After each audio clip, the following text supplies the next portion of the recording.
Assalamualaikum warahmatullahi wabarakatuh. Innal hamdalillah nasta'inuhu wa nastaghfiruh wa na'udzu bihi min shururi anfusina wa min sayyiati a'malina. May yahdihillahu fala mudilla lahu wa may yudlil fala hadiya lahu. Asyhadu an la ilaha illallah wahdahu la syarika lahu wa asyhadu anna Muhammadan 'abduhu wa rasuluhul karim. Allahumma salli wa sallim ala nabiyyina al-mustafa Muhammadin wa ala alihi wa ashabihi ajma'in. Amma ba'd. Rabbi shrah li sadri wa yassir li amri wa hlul 'uqdatam min lisani yafqahu qawli. Segala puji bagi Allah, kemudian salawat dan salam kepada Rasulullah, pada keluarga dan seluruh sahabat-sahabatnya. Ya Allah muliakan insyaAllah Bapak dan Ibu jemaah salat maghrib dan isya yang telah berhadir. Semoga kedatangan kita tercatat di sisi Allah Subhanahu wa taala. Jemaah makan Allah, kita masih membahas tentang fadilah surah Ali Imran.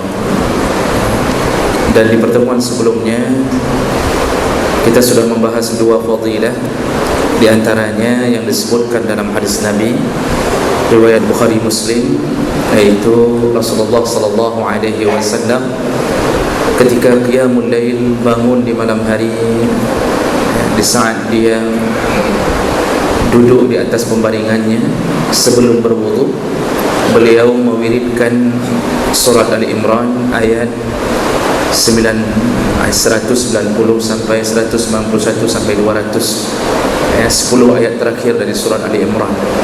Itu bacaan Nabi sebelum berwudu, sebelum melakukan salat malam. Juga fadilah berikutnya yang sudah kita bahas adalah ayat 26 dan 27 dari surat Ali Imran. Itu diajarkan Nabi kepada Mu'az bin Jabal, ditambahi dengan sedikit doa. Itu bisa menjadi wirid bagi mereka yang terlilit hutang. Kata Nabi SAW, seandainya mereka mengamalkan itu, atau siapapun yang mengamalkan itu, walaupun hutang sebanyak atau setinggi gunung, insya-Allah dengan izin Allah dia akan terlunasi. Tentunya dengan Allah membuka jalan-jalan untuk mendapatkan rezeki. Hutang itu kalau diinginkan untuk dibayar, maka terbayar. Tapi kalau tidak ada rencana untuk bayar, maka susah untuk membayar. Baik, ini doa tentang pembebas hutang itu, wirid yang bersertaan dengan surat Ali Imran itu sudah saya WA ke salah satu jamaah dan sudah disebarkan di dalam grup. Silakan diamalkan, dan tentunya yang mengamalkan ketahuan bahwa dia banyak hutangnya. Ya tentunya begitu ya, Pak, ya. Jadi Ustaz saya tanya, jumpa sama saya, ada diamalkan Pak? Alhamdulillah Ustaz saya amalkan, berarti ada hutang ya. Baik, coba maka Allah Subhanahu wa taala. Kita sambung fadilah berikutnya dari surat Ali Imran. Tinggal dua yang tersisa, yaitu orang-orang yang menguasai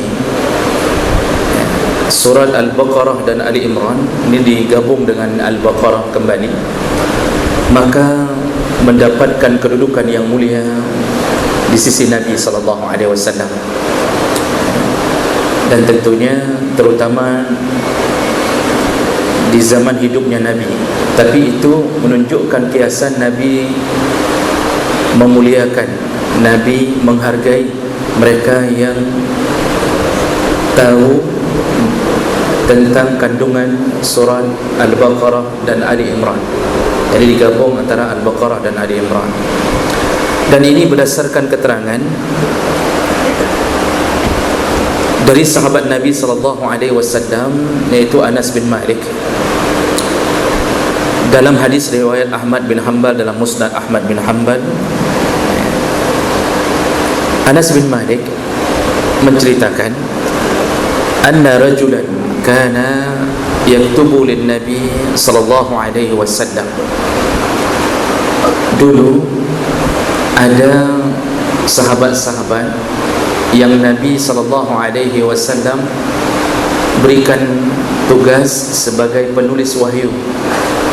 Jadi Nabi memilih, tidak semua sahabat diizinkan untuk menulis wahyu. Dan di antara sahabat yang dipilih, kriterianya yang paling utama, karena ini di awal-awal keislaman, tentunya belum sempurna turunnya seluruh ayat. Wa qad kana qara'a al-Baqarah wa Ali Imran. Jadi kriterianya yang paling utama di antaranya adalah mereka, yaitu para penulis wahyu ini,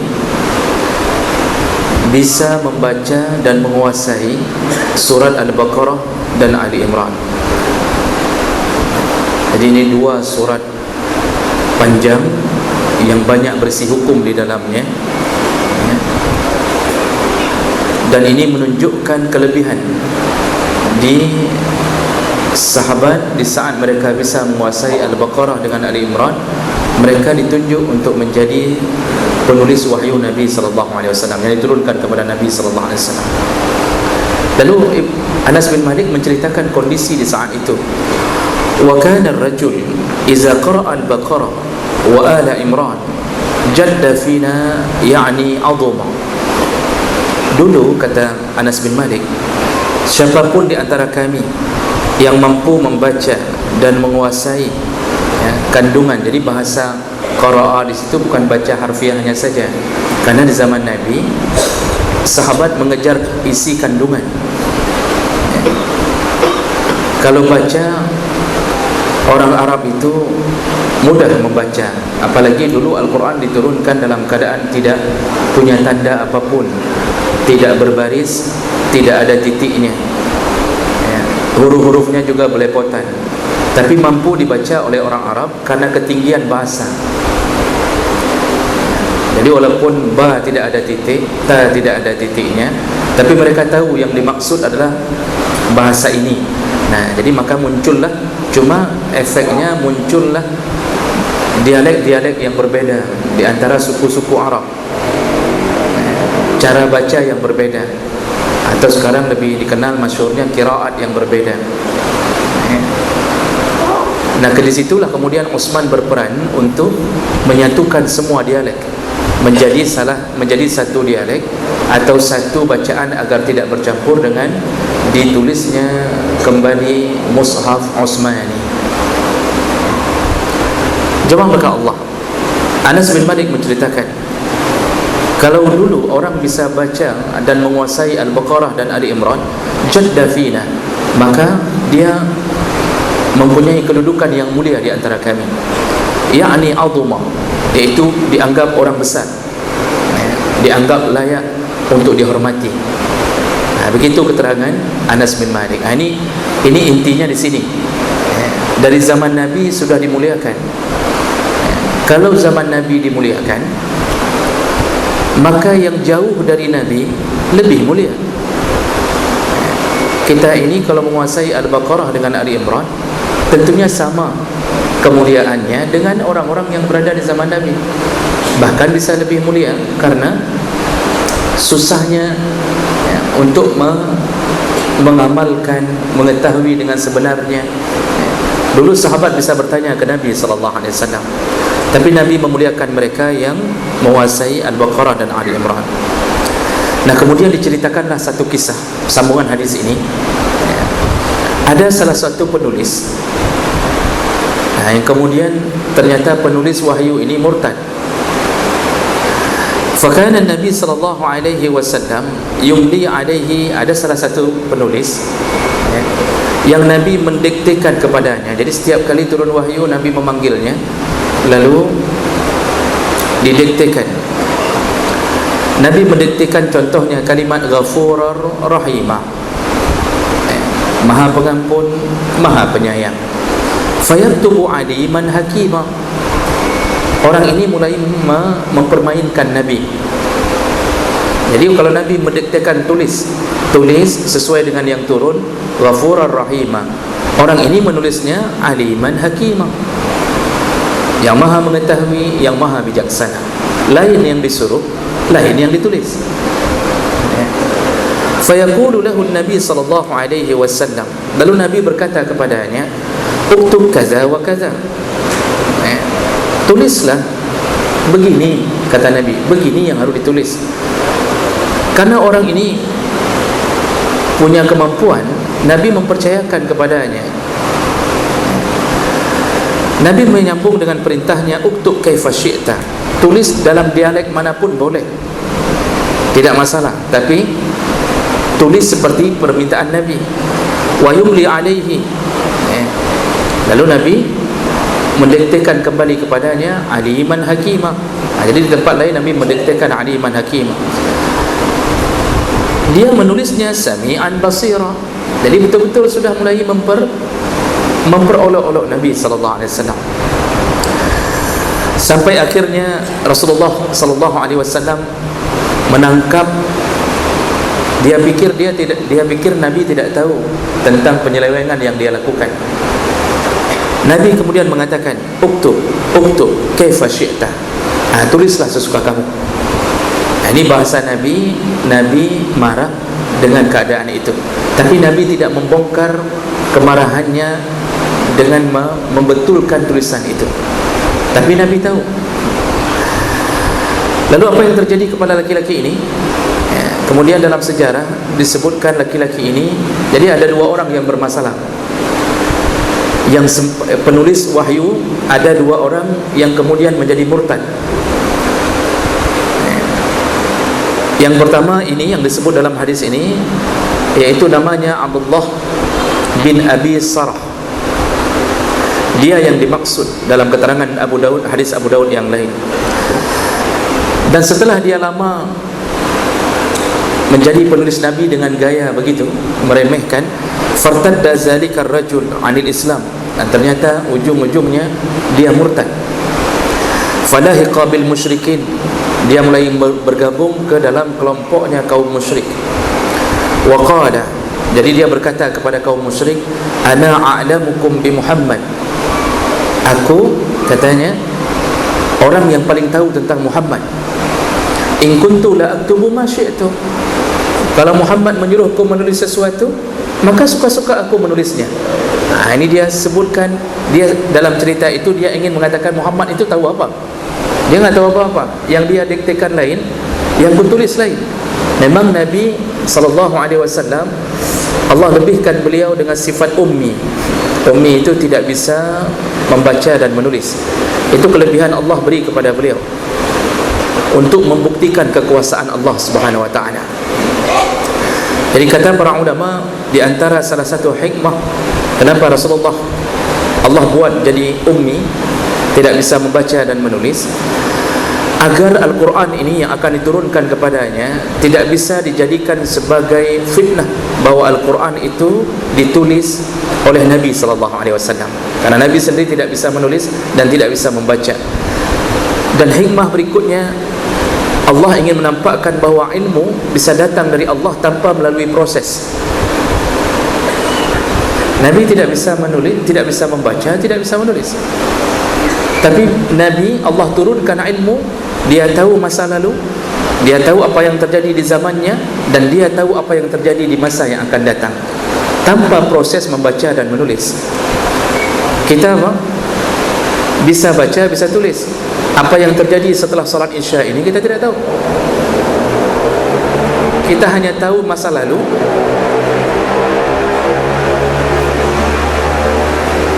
Ya, setan sedang lewat. Kita tahu masa lalu, itu pun kalau kita baca. Kalau kita tidak baca, kita tidak tahu apa-apa. Masa depan hanya tebak-tebakan. Bahkan Nabi melaknat, mengancam orang-orang yang suka meramal masa depan. Mendatangi peramal pun diancam. Kata Rasulullah, man ata arrafan, barang siapa yang mendatangi para peramal, wa sa'alahu an syai', dia bertanya sesuatu kepadanya, fasaddaqahu, dia percaya apa yang diberikan keterangan kepadanya, lam tuqbal salatuhu 40 lailah, maka ditutup pintu salatnya semenjak dia datang kepada peramal ini 40 hari 40 malam. Itu menunjukkan kemarahan Nabi kepada orang-orang yang mencoba-coba meramal masa depan.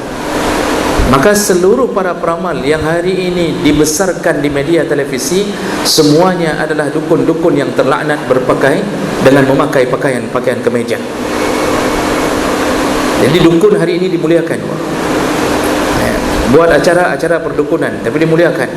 Orang-orang yang percaya, suka percaya, maka mereka ditolak salatnya oleh Allah semenjak dia diramal dan dia percaya 40 hari 40 malam. Kata Imam Nawawi, maksud ditolak salatnya, kalau dia melakukan syarat dan rukun cukup, salatnya sah, tapi tidak makbul di sisi Allah selama 40 hari 40 malam, kecuali dia bertobat kepada Allah Subhanahu wa taala. Jadi kita ini enggak bisa mengetahui sesuatu kecuali melalui proses membaca dan menulis. Nabi tanpa proses itu pun Nabi tahu segala-galanya. Jadi Allah ingin membuktikan kekuasaannya. Jemaah belakang Allah Subhanahu wa taala. Jadi sahabat tadi ini, Abdullah bin Abi Sarah ini menceritakan ke sesama musyrik, dia remehkan Nabi. Muhammad itu tidak tahu bahawa saya telah merubah tulisannya, saya telah merubah apa yang dia diktekan. Al-Quran itu telah saya rubah. Famata zalikar rajul, dan ketika orang ini meninggal, Rasulullah sallallahu alaihi wasallam, faqala Nabi sallallahu alaihi wasallam, Rasulullah begitu mengetahui orang ini meninggal. Jadi kalau buka sejarah tentang orang ini, dulu semenjak dia murtad, dalam Islam murtad itu dihalalkan darah. Jadi ada 3 orang kata Rasulullah sallallahu alaihi wasallam halal darahnya dalam satu hadis.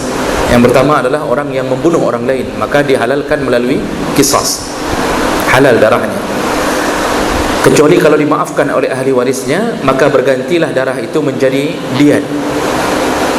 Dan diat itu pun dibagi dengan 3 model. Kalau diat pembunuhan sengaja, diat syibhul amdi, diat pembunuhan seperti sengaja. Seperti sengaja itu ya kita mukul sesuatu dengan kayu, tapi ternyata mati, padahal kayu itu enggak kita rencanakan pembunuhan, tapi alat pukulnya bisa menyebabkan kematian walaupun tidak berencana bunuh, syibhul amdi. Kemudian al-khata', pembunuhan tersalah, tidur di ranjang tingkat 2, kemudian jatuh ke bawah di ranjang tingkat 1, meninggal orang, kita tidak tahu apa-apa. Ini diat ini orang hari ini meremehkannya. Yang tersalah pun disuruh bayar diat.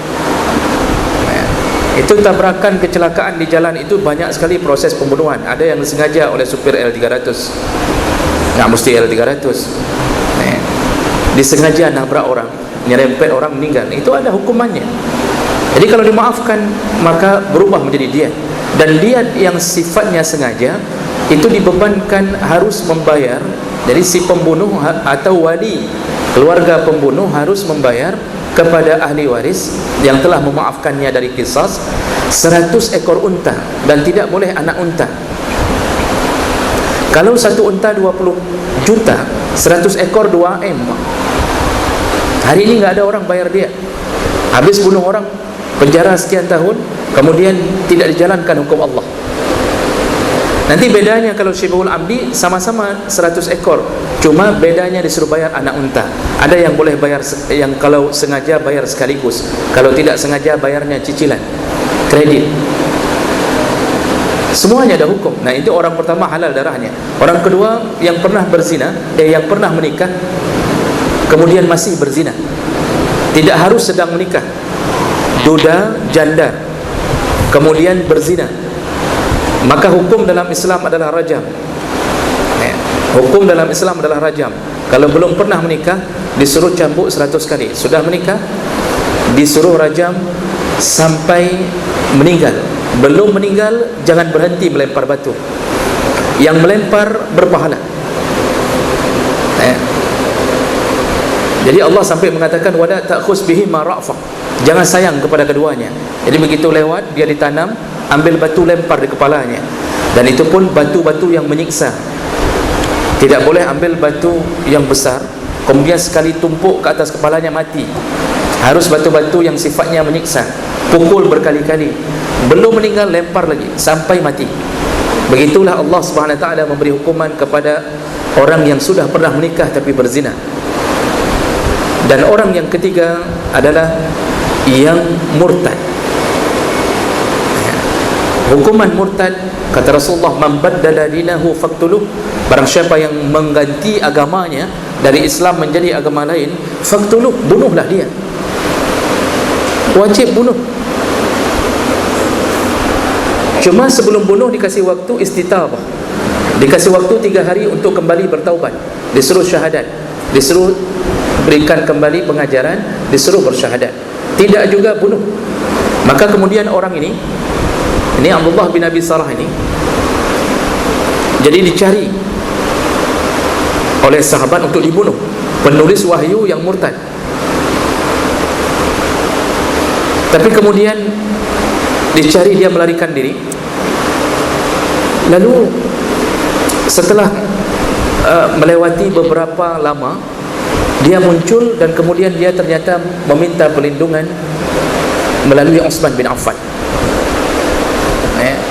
Jadi Utsman bin Affan kemudian membawa dia ke hadapan Nabi SAW, dan dia benar-benar memohon perlindungan dari Nabi, dan Nabi berharap dia bisa masuk Islam kembali.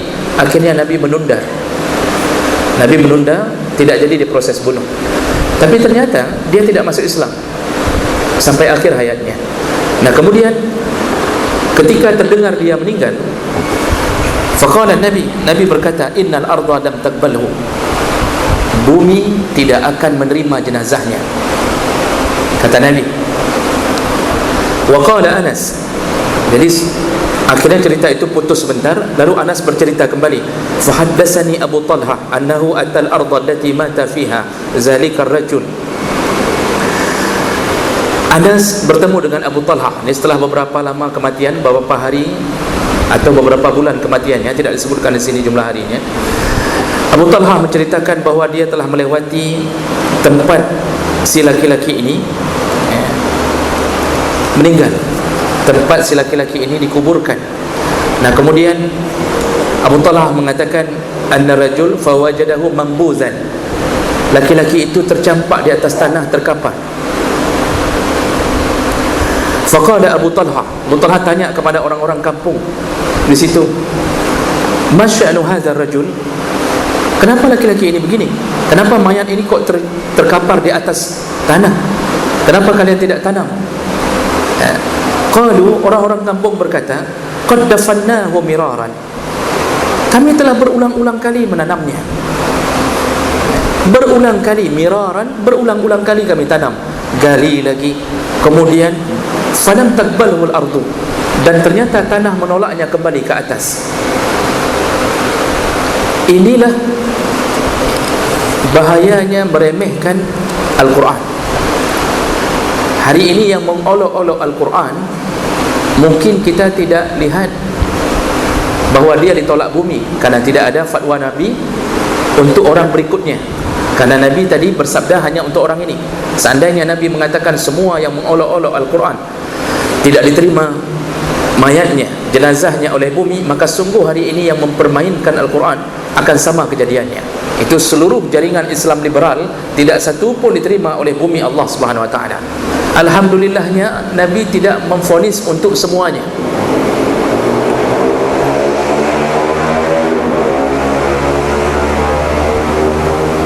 Kita berharap yang begitu mudah-mudahan diterima oleh bumi. Jawablah Allah Subhanahu Wa Taala. Kisah ini disandingkan dengan kemuliaan orang yang menjaga surat Ali Imran dan Al-Baqarah di awal tadi. Setelah disandingkan dengan kalimat itu, ternyata ada orang yang mengolok-olok. Jadi berbanding terbalik, yang satu dimuliakan karena memuliakan Ali Imran dan Al-Baqarah, dan ternyata yang memuliakan ini berubah menjadi pengolok-olok, langsung bumi tidak menerimanya. Ini orang pertama yang ditolak oleh Allah Subhanahu Wa Taala dari bumi. Nah kemudian ada juga cerita kedua, ada dua orang yang murtad. Yang kedua itu orang, salah satu Nasrani, masuk Islam karena pintar, juga disuruh tulis wahyu oleh Rasulullah sallallahu alaihi wasallam. Kejadiannya sama. Kemudian dia pun murtad.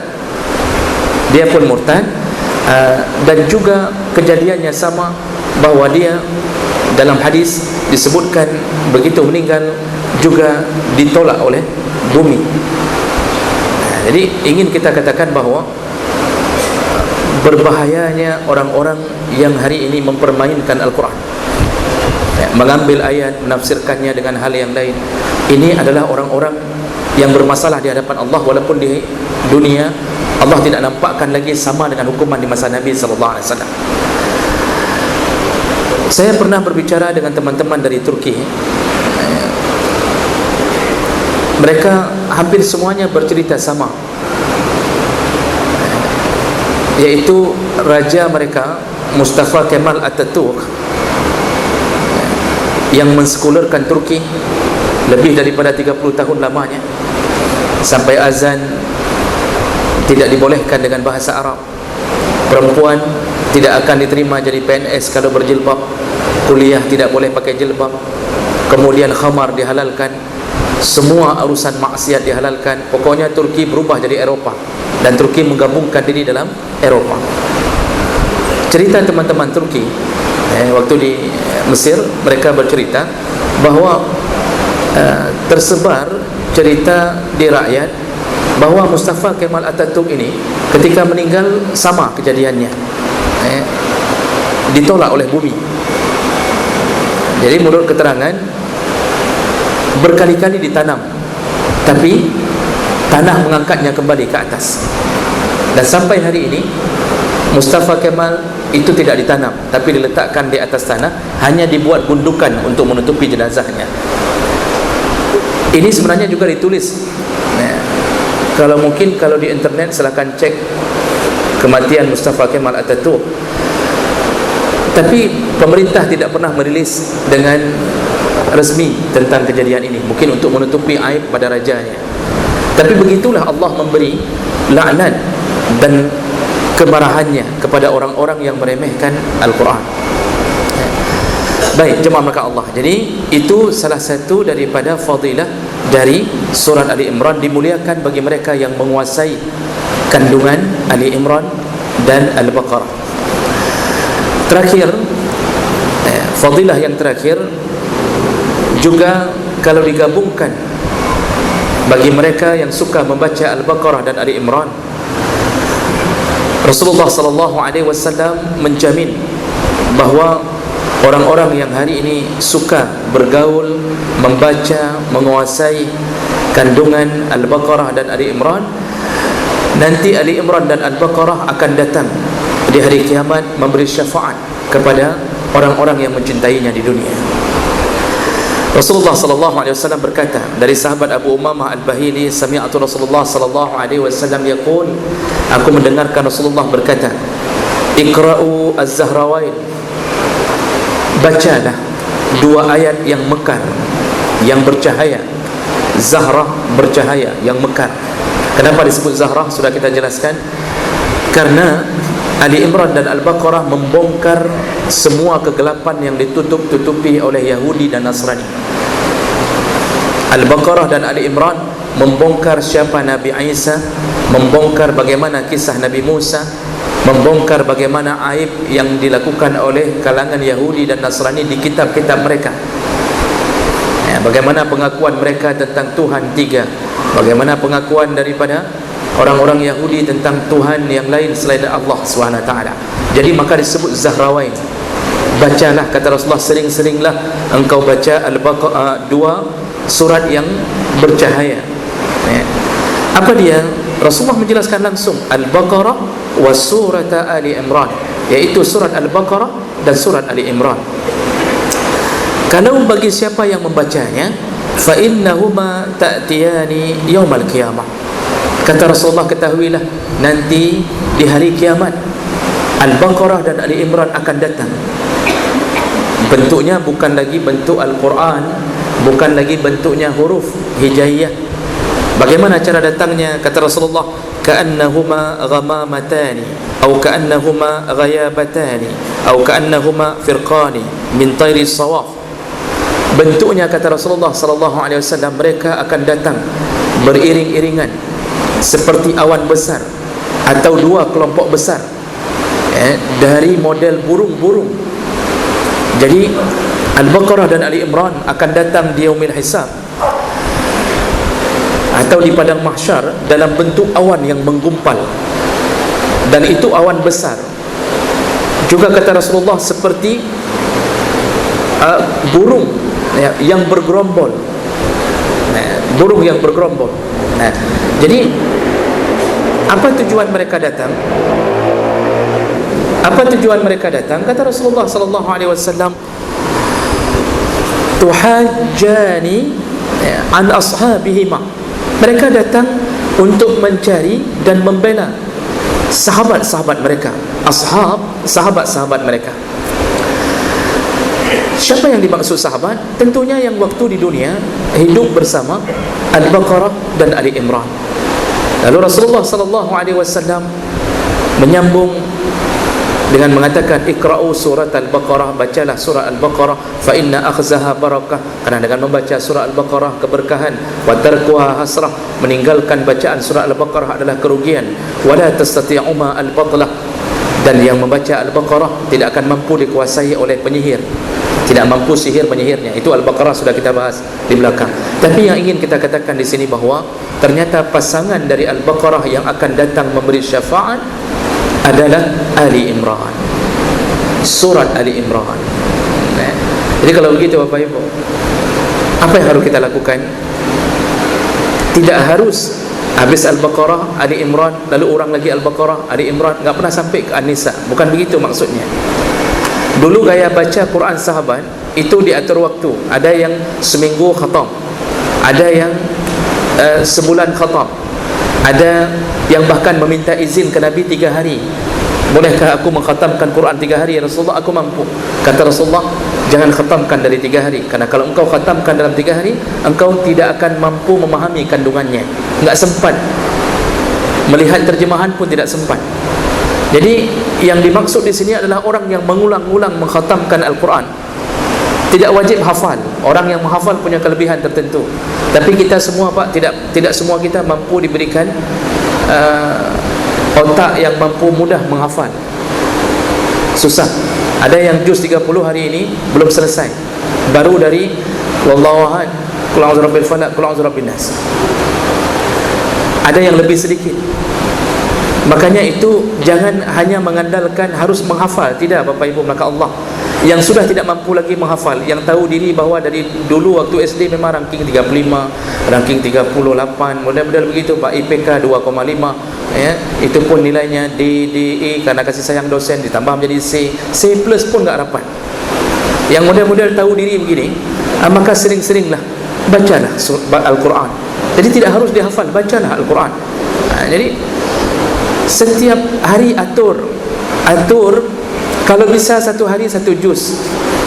Kalau bisa, tidak mampu aturlah beberapa makra'. Jadi dalam satu surat itu, dalam 1 juz ada 8 makra' tempat berhenti kalau mushaf Utsmani. Baca 1 hari 2 makra', maka insya-Allah 4 hari sudah 1 juz. 8 hari sudah 2 juz. Jadi jangan sampai bacaan terakhir kita adalah di hari akhir Ramadan. Jangan sampai bacaan terakhir kita Al-Quran di hari terakhir Ramadan. Begitu 1 Syawal kita melupakan Quran dengan pemandangan lontong, kemudian kuih bawang, lalu kemudian macam model, kita lupa sampai hari ini. Subhanallah, ada yang tidak pernah pegang lagi Al-Quran dari semenjak setelah Ramadan sampai hari ini. Sedangkan Quran dijanjikan membela kita di hari kiamat, di saat kita butuh pembela, di saat kita tidak tahu di mana anak isteri kita. Kita tidak tahu. Alhamdulillah kalau punya anak yang saleh. Dan ini salah satu daripada kelebihan daripada Ali Imran. Maka jemaah, maka Allah Subhanahu wa taala, semangatlah, kembali bersemangatlah untuk mengulang-ulang khatam Al-Quran sehingga bisa kembali ke ayat yang sama, Al-Baqarah dan Ali Imran. Cuma nanti kalau punya masalah tertentu, di situ saja mengulang wirid-wirid tertentu seperti tadi, utang banyak, wiridkan itu, wiridkan yang sudah kita beritahukan, baca ayat 26, 27, kemudian baca tambahan doa dari Nabi, Rahmanid Dunya. Itu tambahannya sudah kita bagikan. Dan mudah-mudahan kalau yakin kepada Allah tanpa keraguan-raguan dengan kuasa Allah, maka hutang itu terbayarkan, walaupun hutang itu bentuknya hutang haram. Mana hutang haram? Itu bayar bunga bank, itu hutang haram. Sudah berhutang, sudah haram hutang lagi, sudah hutang haram lagi. Kerana doa pula. Makanya dalam hukum silahkan buka kitab fikih. Itu hutang dengan bank, itu hutang ribanya, bunganya, bunganya wajib bayar atau tidak? Semua ulama fikih menjawab tidak wajib bayar. Kalau bapak mau melarikan diri, boleh, siap-siap dikejar sama polisi. Tapi dari segi agama tidak ada kewajiban, karena berawal dari sumber yang haram, berawal dari proses settingan haram. Tidak ada kewajiban untuk bayar. Yang wajib bayar mana? Pokoknya saja. Setelah itu siap-siap berhadapan dengan urusan negara. Jadi ditangkap karena urusan dunia. Kalau dengan Allah tidak bermasalah. Cuma Allah membuat masalah di saat dia tidak taubat-taubat, jatuh ke dalam dunia pinjam meminjam seperti itu terus-terusan. Jadi jawab belaka Allah. Mudah-mudahan ini bermanfaat bagi kita. Kami berdoa. Dan semoga apa yang kita kabarkan bukan hanya didengarkan, semoga Allah Subhanahu wa taala menitipkan semangat kita untuk bersama Al-Baqarah dan Ali Imran. Insyaallah minggu berikutnya kita akan masuk ke dalam surat An-Nisa dan seterusnya. Dan kita tidak akan membahas sesuatu yang tidak ada dalil dari Nabi sallallahu alaihi wasallam atau dari sahabat Nabi sallallahu alaihi wasallam.